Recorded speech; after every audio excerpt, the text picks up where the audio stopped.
السلام علیکم ورحمۃ اللہ وبرکاتہ۔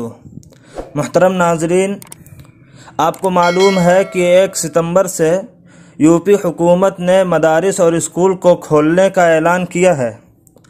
اسی کی مناسبت سے دارالعلوم دیوبند نے بھی اپنی ویب سائٹ پر ایک اعلان جاری کیا ہے اور لکھا ہے کہ مجلس تعلیمی دارالعلوم دیوبند کے فیصلے کے مطابق اعلان کیا جاتا ہے کہ امسال درجات پنجم، ششم، ہفتم اور دورہ حدیث شریف میں تعلیم حاصل کرنے والے صرف قدیم طلبہ 31 اگست 2021 تک دیوبند حاضر ہو کر اپنے داخلے کی تکمیل کر لیں، تاکہ حکومتی ہدایات کی روشنی میں کووڈ پروٹوکول کے مطابق 1 ستمبر 2021 سے تعلیم کا آغاز کیا جا سکے۔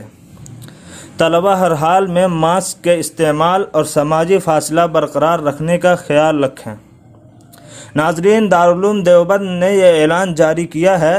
اس میں صاف صاف یہ بتایا گیا ہے کہ حکومتی ہدایات کے مطابق 1 ستمبر 2021 سے تعلیم کا آغاز کیا جا سکتا ہے۔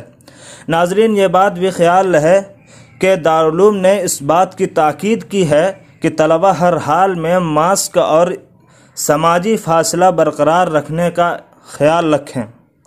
ناظرین، اس خبر کے بارے میں آپ کی کیا رائے ہے؟ کمنٹ کر کے ضرور بتائیں اور ہماری ویڈیو کو لائک اور شیئر کر دیں، اور اگر آپ نے چینل کو سبسکرائب نہیں کیا ہے تو ہمارے چینل کو سبسکرائب کر کے بیل آئیکن کو ضرور دبا دیں، تاکہ ہماری ویڈیو کی ہر نوٹیفیکیشن آپ تک پہنچ سکے۔ والسلام علیکم ورحمۃ اللہ وبرکاتہ۔